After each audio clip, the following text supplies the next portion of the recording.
Hello. Downing Street says it's not time for the election yet. You could have phoned me. The Prime Minister was facing the lunchtime ladies and speechifying at lecterns too. Keir Starmer was oh so subtly rolling up his shirt sleeves at a glossy party event with his new brand, his first steps. But whoever is in charge, Russia is on the march again in Ukraine. We speak to Alexei Navalny's close friend who was battered and attacked himself. He tells me why he will never give up the fight against Putin.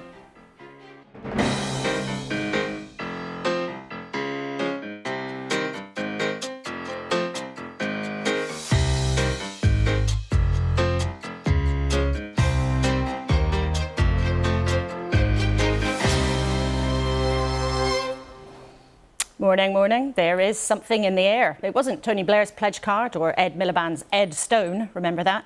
But after Rishi Sunak's 5 pledges, it was Keir Starmer this week unveiling his 6 first steps. Remember that? Let's see who's been paying attention in the last few days. The Defence Secretary Grant Shapps is here, as is Labour's Wes Streeting, who wants to be the next Health Secretary. Now, if you can, you two, I'm going to do a bit of a test. Grant Shapps, the 5 pledges, what are they?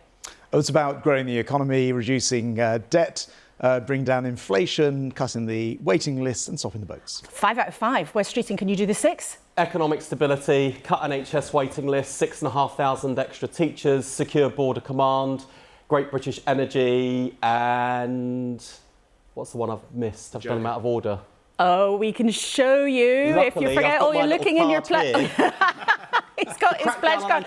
There you are. There we are. No, I've got one here. You've got crackdown on antisocial behaviour. Well, do you know, the annoying thing is, I was sort of preparing for that question. I still fluffed it. I might as well just go home now. Well, we had 5 out of 5 and 5 and 6. 5 out of 6. I can't count now, which is a bit of a problem. But they just about got through it. With me at the desk for the whole show, the broadcaster Piers Morgan, Mikaela Loach, the climate and social justice activist, and David Ross, businessman and entrepreneur, who's given a fortune to the Tories over the years. A very warm welcome to you all this morning.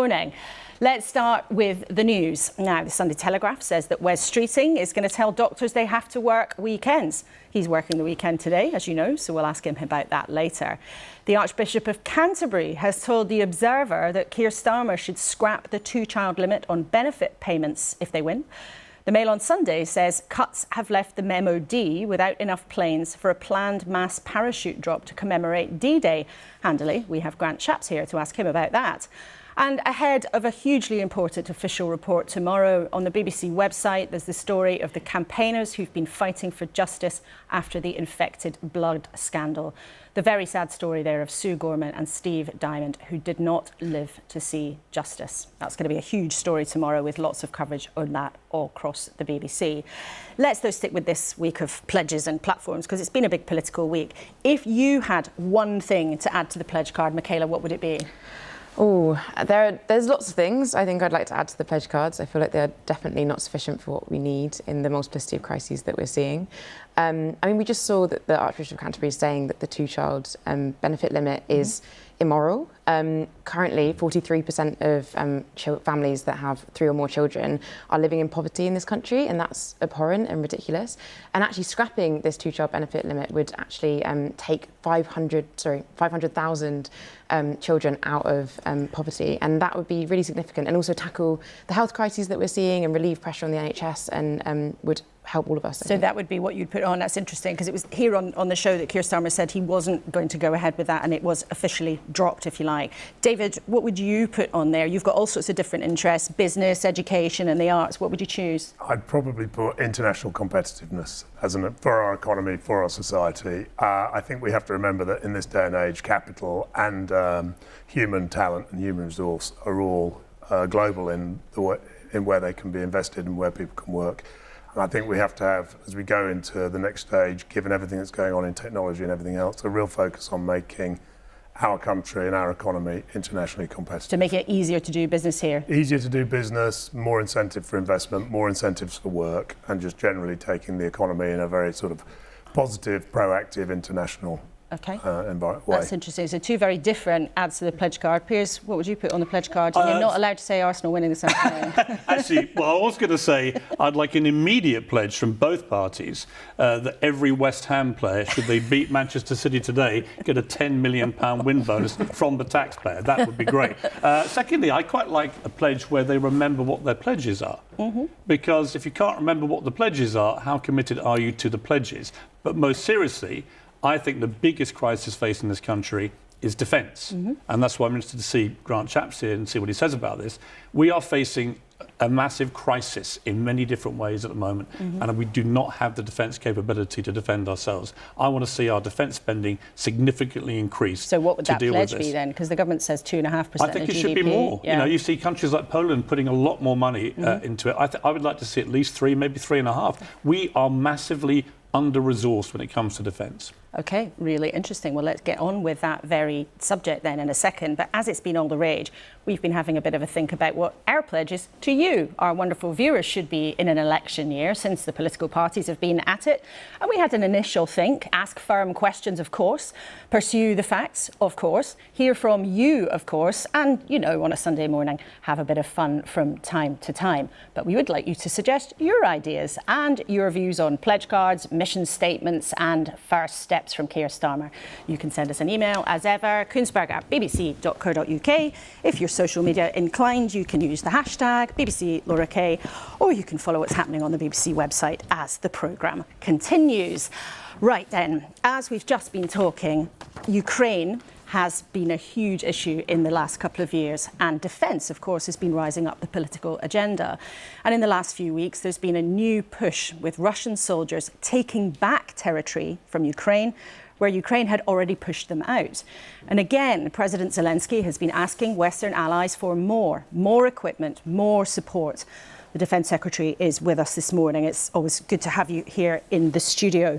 Now, Russia seized another village in the Kharkiv region. People will know that's in the northeast of Ukraine. We've been speaking to Alexei Navalny's former chief of staff, Leonid Volkov. Now, he believes President Putin is actually to show himself as being stronger than he really is. And he says, look, the West shouldn't be sort of bluffed by this. But how would you describe this push into Kharkiv? Well, I read that interview and he's absolutely right. I mean, Putin in many ways is bluffing this war by putting his entire economy onto a war footing in a way which actually isn't sustainable for Russia over the years that he'd have to continue it for. So it's very important the West does not blink. And when we see what's happened in Kharkiv, the second biggest city in Ukraine, it is because, I'm afraid, the civilized world took their eyes off the ball just for a little while, and we saw how long it took to get that package through the US Congress because of internal politics there. And this is the actual upshot. This is the result of waiting. Now, at the moment, it's a few... You're blaming the US then? Well, not blaming them, but internal politics meant that the money didn't flow in the way that, for example, in the UK, we were giving consistent amounts of money. This year, actually, we upped it again and then have added an extra £500 million, so we're giving £3 billion this year, plus very big gifting packages. It's important that support is consistent, because if you stop, then these are the problems you see. At the moment, it's a few villages on the outskirts of Kharkiv, and it's very, very important that the aid flows to Ukraine so they can push that back, and I think that they will. But let's not get into this mess again. And it's interesting, though, because you are very directly pointing at the hold-ups in America as being... America and elsewhere, I should say, because we have given on a very, very consistent basis and, importantly, been very, very forward-leaning. When I speak to my opposite number, Minister Umerov, or indeed President Zelensky, they will say that Ukraine may not be in this war had it not been for Britain being prepared to be so forward-leaning in our support to them. Now, other countries, including other European countries, could be doing more, and we mustn't have this stop-start in this war. But the UK could also do more. As you say, the UK has been a generous giver to Ukraine. There isn't a dispute about that. In Ukraine, interestingly, you'll go around Kyiv and you'll see flags which are half Ukrainian, half the and Union Jack, we've been to Ukraine being sold for a couple of times. But there is, however, as Piers was just suggesting, as some people in your party feel, there is still more that the UK could do. And some of our viewers think this too. Julie's been in touch. She wants to know, why is the UK not giving Ukraine what they need to defeat Russia? Are we scared of upsetting a bully? And she said, how come it's OK for British and US planes to shoot down Iranian missiles heading towards Israel, which happened a few weeks ago, but not Russian ones pummeling the life out of Ukraine? So understand, there is a difference. Israel is a democratic country, but it's not in NATO, so it doesn't enjoy the protection, and nor does Ukraine, of course. In the case of Ukraine, they're in a war against Russia, who are trying to undermine NATO. We don't want to be in a direct conflict with Russia, but we are determined to supply the weapons, the resources, the training. 65,000 Ukrainians trained in Britain with partnerships from other countries. So we're doing all of that for Ukraine, but we don't intend to go and fight that war. In Israel, a different set of circumstances, but Iran, whose only interest is keeping themselves in power, theology, attacking a democracy, I think everyone thinks it's right to stop those incoming missiles reaching a democracy in those situations. But there's a question of principle here, though, isn't there? As Julie, one of our viewers, has very clearly laid out that principle. And what President Zelensky said in the last couple of days, we have about 25% of what we need to defend Ukraine. Just 25%. Now, isn't there more that the UK and its allies should be doing now? Well, as I say, I think if everybody was acting in the way that the United Kingdom has, Ukraine would clearly have a lot more resource. Remember, we've each year upped the amount of money going to Ukraine to fight the war, in addition to other aid and assistance, probably about £12.5 billion overall so far. We're providing more and more gifting. I've outlined more today of the kind of weapons, often things which are coming to the end of our usefulness, and we're providing them for Ukraine. A lot of land vehicles, a lot of boats and other things, missile defences. And this country has organised internationally for things like the International Fund for Ukraine to collect money from others to provide for Ukraine. My point is, we are the second biggest spender in NATO. We're by far and away the biggest military spender in Europe, as Stoltenberg, the NATO Sec General, said to me last week. What we want is others to match what we're doing, and that will actually help Ukraine. There's a question, though, also about how they are fighting and how they are allowed to fight. Do you think it would be acceptable for the Ukrainians to use British-supplied weaponry to attack inside Russia? So we have been very, very clear with the world and helpful to Ukraine in, for example, providing permissions for our weapons to be used throughout the whole of Ukraine. I say the whole. In Russia, the question here is in Russia. I'll come to that, but that includes Crimea, which was taken by Putin in 2014. Now, we do not get into how we would allow targeting of our weapons to be used outside of that, but we do provide our weapons to Ukraine in order for them to defend their country. Now, before we get on to, should they be used over borders into Russia, there's also the question of other countries providing those permissions for the weapons to be used in Crimea, because that is a very, very important, the Black Sea is a very important indeed, part but there's a clear request from President Zelensky. He believes there should not be any bans on how his country could use the weapons once they have been granted. Do you, as the British Defence Secretary, think that it should be up to President Zelensky to decide how to use those weapons, or should it be up to the country who've sent them to decide how to use those weapons? The very, very clear definition here is they are in a war. They need to defend their own territory. I get where you're going at here. I can't go into the specifics of those private conversations about how the weapons are precisely used will end up getting into areas. So it might happen. Which I can't go into detail. What I can be absolutely clear about is those weapons can and should and are, in our case, used in the whole of Ukraine, including Crimea. This is very important because the Black Sea and Crimea, it was uncontested after Putin took that in 2014. Since the United Kingdom's involvement and bringing other countries in, like France and America, to support us, that is now very much contested. And the Black Sea Fleet, the Russian Black Sea Fleet, no longer sails in the Black Sea That's the first time for probably 250 years that they've not had the freedom of their own navigation there. So very important to let Ukraine prosecute this war. I can't go into specifics about the way that weapons may be used because we get into great deal of sensitivities. But there is an important principle, though, here, and actually your colleague David Cameron, the Foreign Secretary, he has talked about this before. American politicians have talked about this before. Why won't you talk about this now? Simply because I'm the one who actually has to take some of those targeting decisions, and it's not something I can go into on air. OK. In terms of the general levels of defence spending, a couple of weeks ago, Rishi Sunak said the election of Keir Starmer as Prime Minister would make the country less safe because Labour won't commit to matching your pledge to increase defence spending to 2.5% of the size of the economy. But that's only been the government's policy for a couple of weeks. So was Rishi Sunak a danger last month? Well, I think we've been building up to the point last month at which we put a firm date on reaching 2.5%. I made a speech at Lancaster House in London in January saying it's a more dangerous world. I used the phrase, perhaps we've moved from a post-war to a pre-war Yeah, and we discussed that here in the studio. But and then we worked through, because these things can't happen through wishful thinking. You have to actually say how you're going to pay for it, how we will pay for them. The answer is we would reduce the size of the civil service back to where it was before COVID and use that money to help pay for the increase in defence spending. Except it was Boris Johnson's policy in 2022.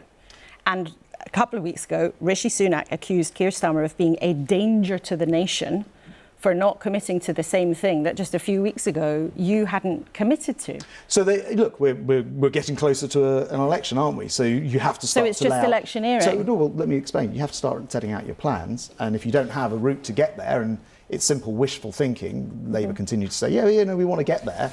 People will, I think, quite rightly question whether that's likely to be the case. Why? Well, because Keir Starmer leads a party where dozens of their MPs voted against the nuclear deterrent that he now says is in favour of. Keir Starmer twice supported a leader who wanted to get us out of NATO. But isn't this exactly Corbyn. The kind of thing, though, that some of our viewers just, it drives them round a twist? Because you're accusing Labour of being a danger for being exactly in the same position that you were in just a matter of weeks ago. Well, the difference is, I think, we are now getting towards, and we've said there'll be an election in the second half of the year, haven't we? So we're getting towards the general election in the second half of the year. It's not unreasonable to expect political parties to set out their platform. If they're unable to, and it's a sort of wishful thinking, we'll get to 2.5%. Oh, but we won't, for example, slim the size of the civil service, as we've said, will do to pay for it. Then how are you going to pay for it? And those are reasonable questions for us and you as the media But you want to to be get asking. to 3%. Well, I've talked in the past about that, but the first thing to do is to get us to 2.5%. And I'll tell you why. We need to do this at a speed where we don't just suck in imports in defensive equipment from America and elsewhere. We build our own industrial base. And the path we've set to 2.5% allows us to build up our industry to be able to produce that defence equipment. There are about 400,000 people who work in that industry already, and I want to expand that in a way that makes sense. I want to talk about Gaza in a second, but I just first of all want to ask you about a story this morning that the UK right now has only got one plane to send to the important D-Day commemorations for a parachute display. Are you going to sort that out? Well, first of all, I think it's massively important to commemorate and remember the past. Otherwise, we'll end up making the same mistakes in the future. This was only brought to me very recently, and I certainly do want to see that properly covered. So I've no doubt at all we'll have additional planes there. It is actually the case that the A400s, which are the aircraft we use, are being used in operations at the moment. It's one of the reasons why I have argued, and successfully argued, to get £75 billion more in cash terms into our armed forces, because I think we do need to be doing more of these things. OK. Now, the first batch of aid has been delivered across a temporary pier that's been built just off the coast of Gaza, and we can show our viewers pictures of that. We think, though, that there are more than 1 million people in that tiny strip of land without enough food, without enough water, without enough fuel. The world's solution appears to be this floating platform that is shorter than Southend Pier. Do you really think this is going to match up to the scale of the challenge here, which is potentially famine among more than 1 million people? No, of course it doesn't. I mean, it would be ridiculous to suggest otherwise. Does that mean we shouldn't be doing it? No, not at all. Of course we should be doing it. We have, the United Kingdom, without much fanfare, been delivering aid by sea, by air, by road And the pier is just another way of getting aid in, and we're helping to organise the dispatch of that from Cyprus. We have the command and control ship in RFA Cardigan Bay in the Mediterranean, and so we're assisting with getting that aid onto the land in Gaza. Of course it's not enough. I mean, it would be ridiculous to suggest otherwise. One final thing we want to raise with you. Tomorrow we're finally going to see the publication of the report into the infected blood scandal that affected so many people's lives over such a long time. Can you commit today to spending the £10 billion on compensation that we understand is on the way? Well, I think it has taken far too long to get to this point. It's a problem that's gone on for decades. I had constituents come to see me, a family, a mother and father who sadly lost their son decades ago. And the idea it's taken all of this time to get to the truth, I think, is heartbreaking. I haven't seen the report yet. The government has already said that it will want to respond quickly to it. And so I know that that's what will happen. But can you confirm the compensation will be paid in full? I can't. I'm not in that position. We'll certainly want others and the Chancellor and the Prime Minister to talk about it. But I do know, as I say, from my own constituency casework, it's heartbreaking, and it's the system over decades having let down these families. OK, Grant Shapps, thank you so much for coming in this morning and taking such a range of questions. It's always good to have you with us. Thank you. Well, the Tories clearly want to make defence a factor when it comes to the general election. And Keir Starmer wanted to show this week, well, he's properly up for the fight. He took his whole team to Essex, where, with placards and a queue of supporters on the platform, he announced what he's calling his 6 first steps for government. You heard Wes Streeting, the Shadow Health Secretary, canter through 5 of the 6 at the top of the show. He nearly got there. Promises on health, teachers and a stable economy. But they weren't a million miles away from the Labour leader's old jargon, the 5 missions. The idea, though, is a user-friendly list of promises of what Labour would do as soon as they move into number 10, if they win. Well, Wes Streeting is here. You've recovered from your 5 out of 6. I'm never going to live this down. That's the thing. I'm never going to live this down. And where was the Arsenal solidarity, Piers? That's what I want to know. The boss was there. I'll throw you under it. Let's talk then about one of the key pledges in your area. If you are lucky enough to win and become Health Secretary, you're saying that you would deliver 40,000 more evening and weekend appointments a week, 2 million a year, and you'd do that by paying staff to work overtimes and weekends. But Keir Starmer said 40,000 operations. Some people have said appointments. So can we just start off with real exact clarity on what these 40,000 things would be? Do you mean hip operations, knee operations, cataract operations, or initial appointments with consultants, which people have also been waiting for? No, it's to cut waiting lists. So whether that's people waiting for a diagnostic appointment or people waiting for those elective procedures that you mentioned, the goal here is to cut waiting lists. And the reason we know this will work is because it's currently being done in a small number of hospitals, including the London hospital I can literally see out of my office window in Westminster. We want to see this available to patients right across the country. We know that comes with an investment demand, £1.1 billion we've committed directly into the pockets of NHS staff.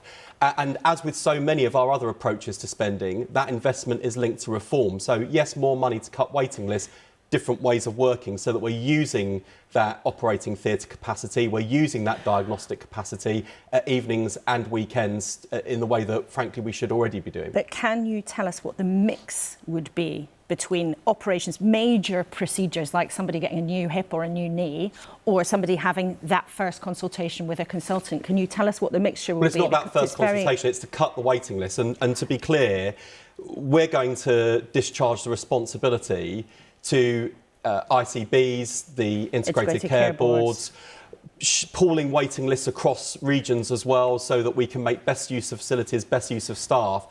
And we're going to trust them. You know, the goal is the 40,000 appointments to cut waiting lists.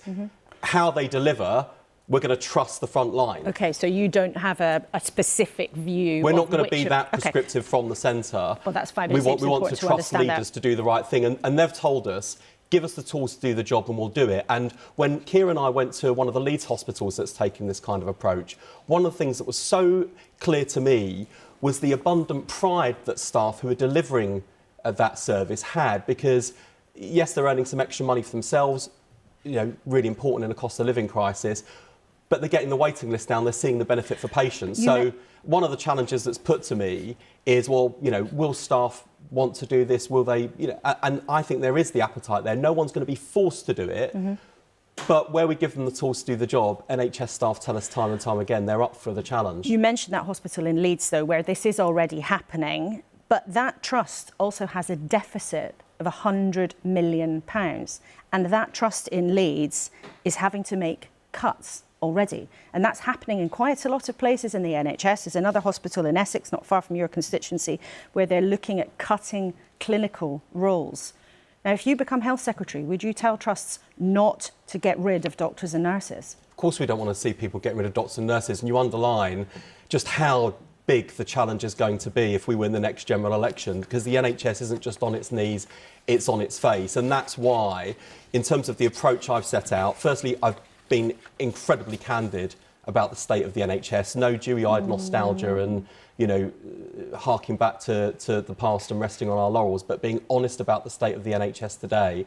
Secondly, making it clear that Labour will invest in the NHS, but we also need to reform the NHS to make sure it works more effectively, because just this week we saw a pretty damning report on NHS productivity, and this government spends money in the wrong ways, in the wrong places, with worse outcomes, and that's got to change. But those are principal things that you believe in, but there are already trusts having to get rid of staff.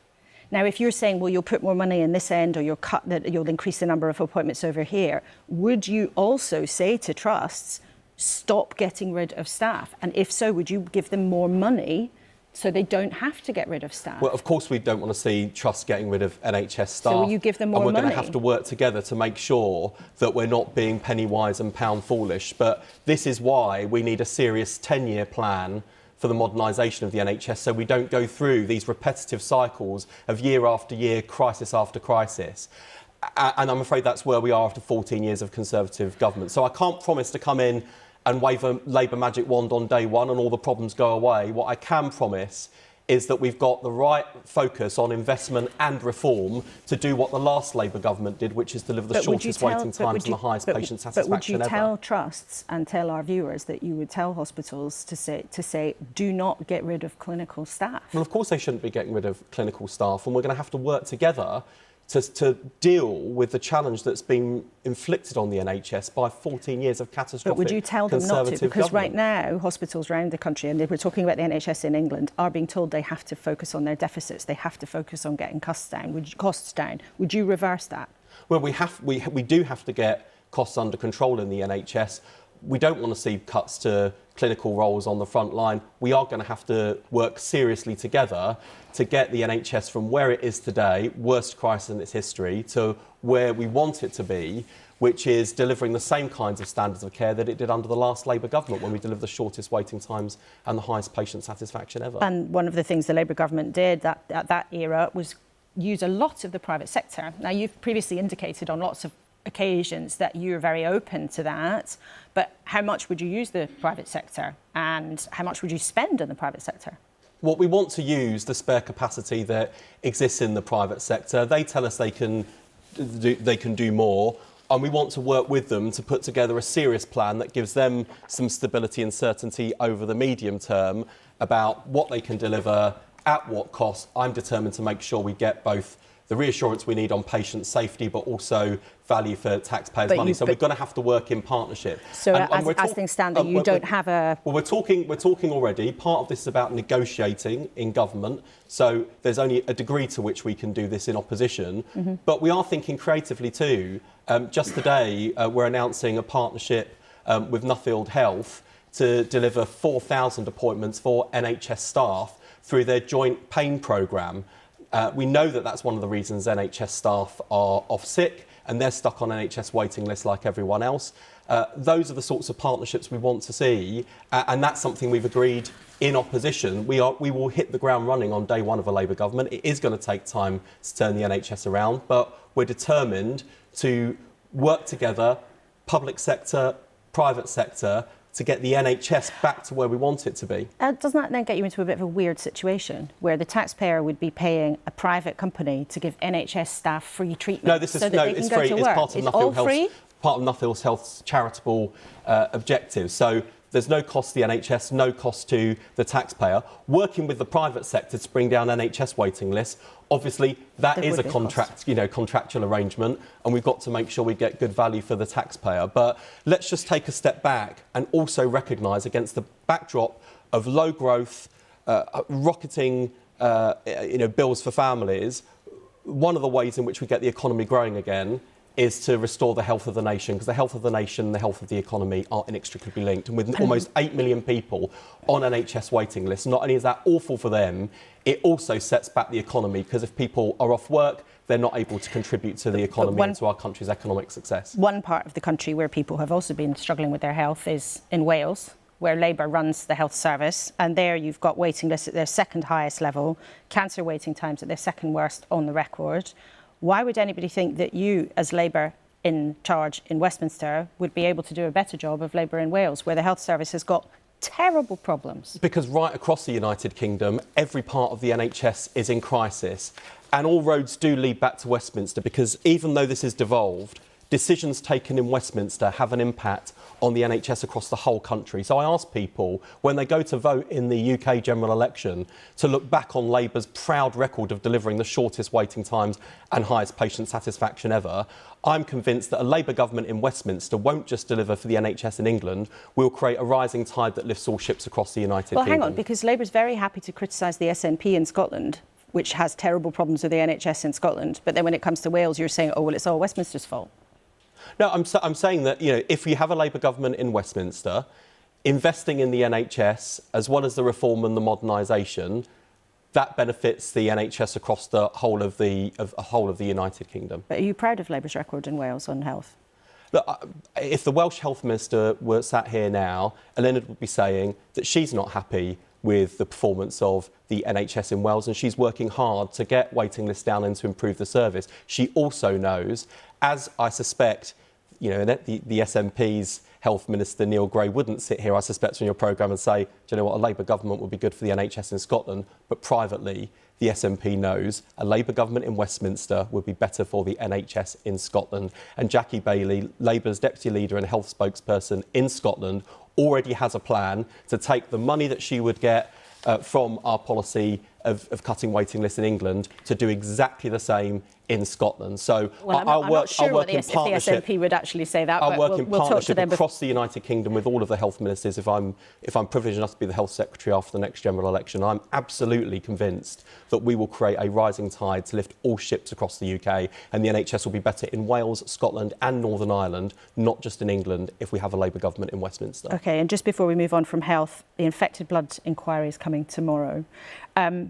Labour, are you committed to the most generous compensation package? So if the report comes out with a figure and the government says we're going to spend £10 billion on compensation, which is what we expect, would you match that? Well, look, I really hope, and I've picked up the Sunday Times today with a huge sigh of relief, because it looks like the government is going to do the right thing, and they will have our wholehearted support in that, and we will make sure that victims have the certainty of knowing that if there's a change of government later this year, a Labour government will honour that commitment. So if Jeremy Hunt only does one thing before the general election as Chancellor, let it be justice for the victims of this scandal, because every 4 days another victim dies without justice, and justice has been delayed for far too long. I suspect all parties are going to have to take some pretty heavy criticism on the chin when Sir Brian reports tomorrow, including us, and we will take that criticism on the chin. Even more importantly, even in this election year where we're slugging it out for who governs Britain, I hope we can see that rare moment of consensus in our politics to put this situation right and to deliver the justice that victims deserve. OK, well, we'll see what happens tomorrow, but perhaps it will be one of those rare moments of unity in Westminster, and goodness knows they don't come along very often. Just lastly, I want to ask about Jeremy Corbyn, the former leader of your party. And the register of interests, where MPs have to declare their money, has shown that Jeremy Corbyn received £5,000 as a donation from a group called We Deserve Better. Now, it supports individual socialist candidates, and it's campaigning against Labour in some seats. Now, our viewers will remember Jeremy Corbyn is not sitting as a Labour MP at the moment, but he is still a member of the Labour Party. Do you think accepting a donation like that supporting other socialist candidates is acceptable for a member of the Labour Party? No, I don't think it is.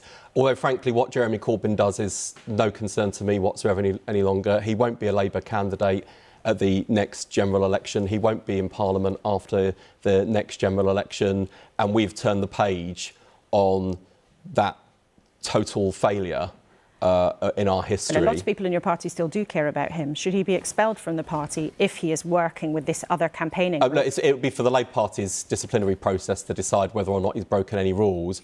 But the fact is, when Keir Starmer said he was going to change the Labour Party, he was serious and meant it.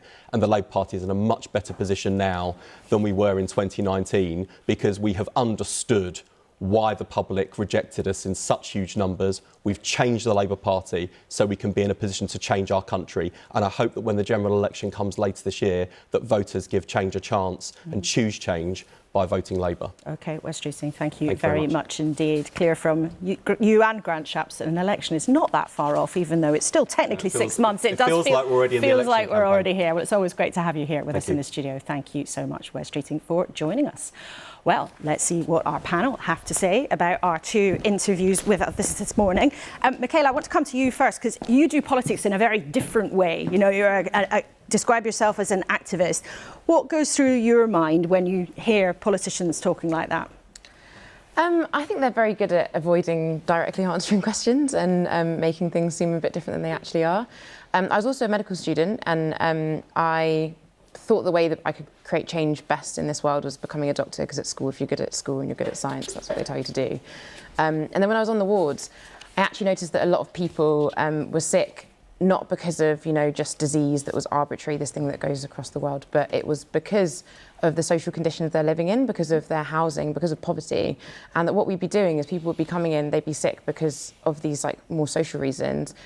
We would do an important job of making sure they can survive for longer, giving them medication and treating them, but then sending them back out into the same conditions that made them sick. And they just come back in a few months later with similar issues. And that's why I think what Wes Streeting was saying and what Labour is saying about you know, how we should tackle NHS waiting lists is to use the unused private capacity that also just doesn't really exist given the NHS doctors that are being used, is inadequate response. I think the issue is we have a very sick nation, and what we need to do is stop people from getting sick in the first place. And the way that we do that is to build a robust social care system and stop continuing these policies that are pushing people into sickness. Things like that I mentioned before about the two-child benefit limit, but also Labour are not saying they're going to roll back these policies that punish people for being poor and keep people in poverty. OK, Piers, what did you make of what you heard this morning? You wanted to hear more from Grant Shapps on defence.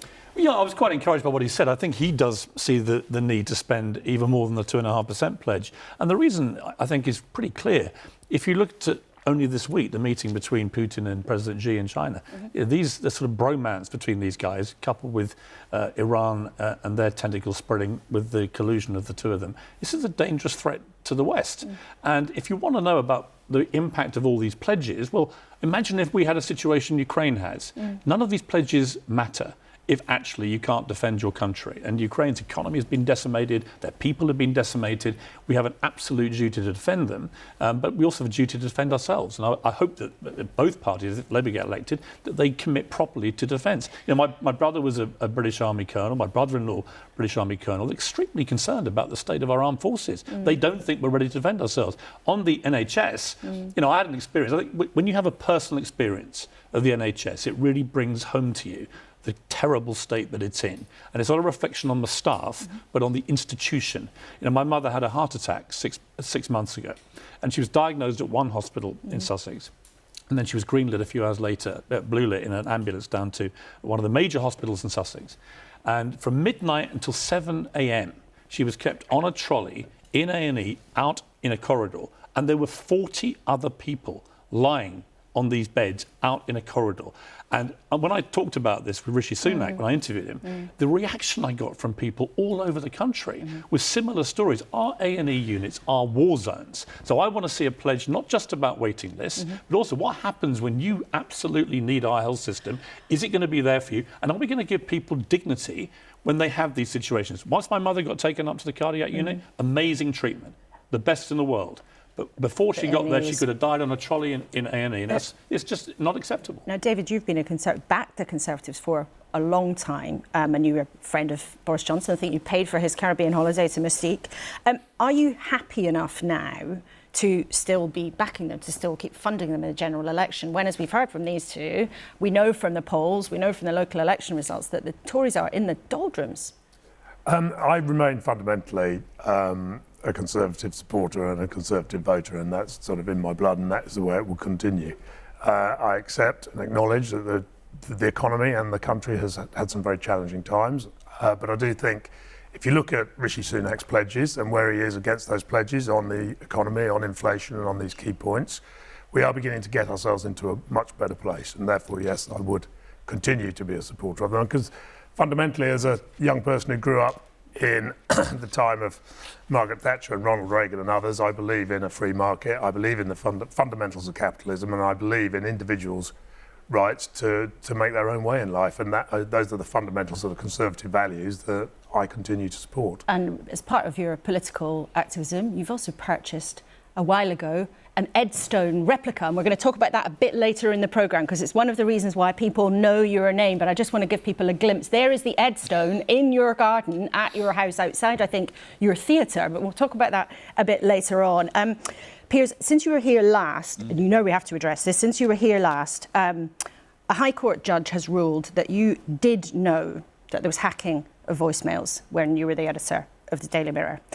Did you know that anyone at the paper was using material that they got by hacking voicemails? No, and I've said this consistently in 20 years. I'm not going to say any more about it, other than to say they found in one case, I mean, I was the main story, I noticed, the BBC led on me for days. You hate being the main story, of course. Well, I didn't really, listen, it's fine. I mean, I find the whole idea of Prince Harry suing anyone for privacy involving the royal family, given how aggressively he's invaded the family's privacy himself, laughable. But on this central point, I've said for 20 years, I did not know about phone hacking at the Daily Mirror. They found one story in that whole case, which the judge concluded may or may not have come from phone hacking. And I'm sorry, that's not enough. Well, the judge, and it's Judge Fancourt at the High Court, he accepted the evidence of several witnesses who claimed you were aware that stories you were publishing were the product of phone hacking. So you're saying today that the High Court is wrong, and they were wrong to say, and a quote from the judge, there was compelling evidence that the editors of each newspaper knew very well that voicemail interception was used extensively and habitually. Judge Fancourt is wrong. Yeah, I'm going to repeat myself again. There is no evidence that I ever knew about phone hacking. And I would also say, in relation to those who trotted down to the High Court to give evidence, I was never allowed that privilege. I wasn't called by either side to talk about this at all. And yet I became the front poster boy for the trial, which I found ludicrous. There were a lot of people down there spewing utter nonsense. But you say there's no evidence that you were aware. There isn't. But I'm asking you directly, were you I've ever just aware? answered you. And have you ever listened to a voicemail without the consent of the person whose phone it was? No, you asked me that last time. I didn't. Last time you didn't quite answer, which is why I'm asking you again. Each time I come on, you can ask me the same questions. I don't mind. I've been asked about this for 20 years. There is no evidence that I knew. If somebody wants to produce some that doesn't involve people like Alistair Campbell trotting down, who spun this country into an illegal war, or Omid Scobie, who published a load of nonsense about the royal family, these people go down there and they're allowed to spray me in court, and I wasn't allowed to defend myself. I'm giving you that opportunity right now, just to get this absolutely on the record. I'm not asking you, is there evidence? I'm asking you directly, have you ever listened to a voicemail message of somebody who did not have without their consent? No, I've just answered you. OK, and that's clear. And last time you didn't quite answer, and you have today, and next that's time I come back, we don't have to have the same conversation. Well, because the BBC has, I have to say, the BBC has revelled in my involvement in this without any actual evidence to justify me being centre stage. And I don't blame you personally, but it is a little bit galling given I wasn't even involved in the case. Nobody called me on either side or put any of these questions to me. They just had a bunch of ne'er-do-well little chancers going down to court, spraying me with all sorts of nonsense, demonstrable, provable nonsense. Well, you've had your chance to come Thank back you. on it today. I know that you're a believer in firm but fair questioning. I absolutely And you am. have had a chance to give your defence today. So thank you all three for now. We'll be back with you in a moment, because as we talked about at the beginning of the programme, we have been speaking to one of the close friends and allies of the former Russian opposition leader, Alexei Navalny. Putin's aggression didn't start in Ukraine. For years, he had been tightening the screw on his critics at home and putting them in danger abroad. Alexei Navalny died in prison in February, as you'll remember, after being locked up for his beliefs. But his close friend and ally, Leonid Volkov, was just a few weeks later attacked by men with hammers outside his home in Lithuania. He explained why, despite the dangers, the political battle against Vladimir Putin must go on. There was a smash. The window was smashed. The driver, the left window of the car, well, on our side of the road where we drive in Europe, and the glass shards were like in my face, and so I kind of like reclined on the passenger's seat.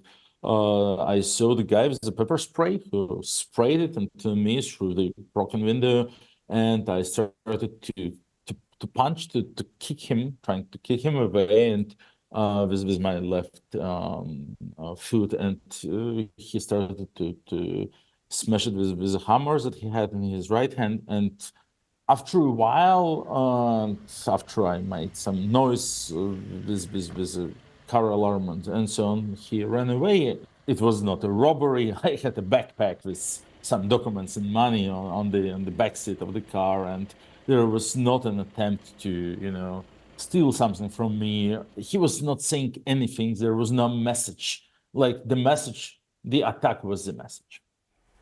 What was that message? Well, we know where you live. We can kill you. We are after you. And I mean, we still consider everything you guys are doing. So the Navalny's Foundation, the major threat to Putin's regime, which is actually a message also important to us. It was noticed. But do you fear for your and your family's lives? I don't fear. I always knew those risks exist. I mean, we always knew that we are fighting against a crazy fascist dictator, who doesn't recognize any red lines. He's killing thousands of people like every week in Ukraine. He's killed many of his political opponents. He's killed people in Europe. It's my intentional choice to fight against Putin, and the risks come with it. And I'm a bit surprised actually that everyone's talking about this attack against me, about this case, like, oh, Putin overstepped yet another red lines. Come on, he has left all red lines behind many years ago. He doesn't recognize any rules or any borders. He's killing people every day. What happened to your dear friend Alexei Navalny shocked the whole world. How have you managed with it? Well, first of all, it's not really possible to cope with that. Alexei was a close friend, a great guy, an inspiring personality, a true hero, and a great and very capable political leader. There is no substitution for him, and this loss will always be just like an open wound in our hearts, in the hearts of his colleagues and friends. But we also know that he asked us to never give up and to continue our work and to build this, to defeat Putin and to build this beautiful Russia of the future that Alexei dreamed of for so many years, is the only practical way to preserve his legacy and to make his ultimate sacrifice not to be in vain. My message for the situation when I'm killed is very simple: not give up. Everybody saw the terrible circumstances of your friend's death, but everybody's also seen the extraordinary courage and dignity of his wife, Yulia Navalny. Do you think that she is the leader of your movement now? Everybody does. Yulia is also a very strong personality and a charismatic leader. She never wanted to be in this public role, and she was always a very close political advisor to Alexei. And for us, as for Navalny's organization, the teams that Navalny organized, like gathered together, it's very clear and natural that our task in this situation is just like to support Yulia and all her endeavors and everything that she does. And that's what we are doing now. Russia seems to be advancing in Ukraine again. Are you worried about that? And what happens if Putin's allowed to win? First of all, I don't think that Putin's victory is feasible. He is perfectly aware that the vast majority of population doesn't support the war and wants the war to stop, but he's like bluffing in a way, trying to present himself like much stronger than he is, hopeful that it will be enough to force Ukraine and its Western allies to enter some negotiation on the conditions Putin wants to have. Don't get bluffed. What would you say to Western politicians, particularly in the United States, who've shown signs of fatigue when it comes to supporting Ukraine? The message is very clear. Putin is war. Putin will not stop the war ever, and every ceasefire, every negotiation will be used by him only to produce more weapons, to recruit more soldiers, to get prepared to a more efficient next stage of the war. The second part of the message, it doesn't make any sense to negotiate to Putin. Putin signed the European Declaration of Human Rights, which he just like violates in every possible way. What sense does it make to try to sign yet another agreement with him when we are perfectly knowledgeable that he will not act upon what has been agreed? What is the answer then if sanctions haven't dislodged Putin? There is no single answer. There is no silver bullet. That's the largest evil in the world that we've seen since Adolf Hitler, and it's this comparison is absolutely okay for me. We don't have to hope that one magical trick will defeat him, but like military pressure, economic pressure, political pressure from inside, from outside, supplying more weapons to Ukraine, like everything. Like if there are 50 things we can do, we have to do all 50 of them. If we do 49, that's not enough, because that's the greatest threat to the world that we've seen in the last 80 years. What is next for you, and what advice do you think your old friend Alexei Navalny would give you now? Alexei Navalny's political message was never give up. The way he built his political organization, the Anti-Corruption Foundation, which I proudly represent here, was to make it as flexible as possible. So now we are more focused on international politics, supporting Yulia Navalny in her in promoting her agenda, in her travel and meetings, putting together sanction lists, using our knowledge of how Putin's regime is built to help the West tailor a more efficient sanction policy, doing many different things. But the cornerstone idea is to find the weak spots of the regime and to increase the level of stress, to do something that makes life harder for Vladimir Putin. People under stress tend to make mistakes, and Putin is also a human being, despite many proofs of the contrary.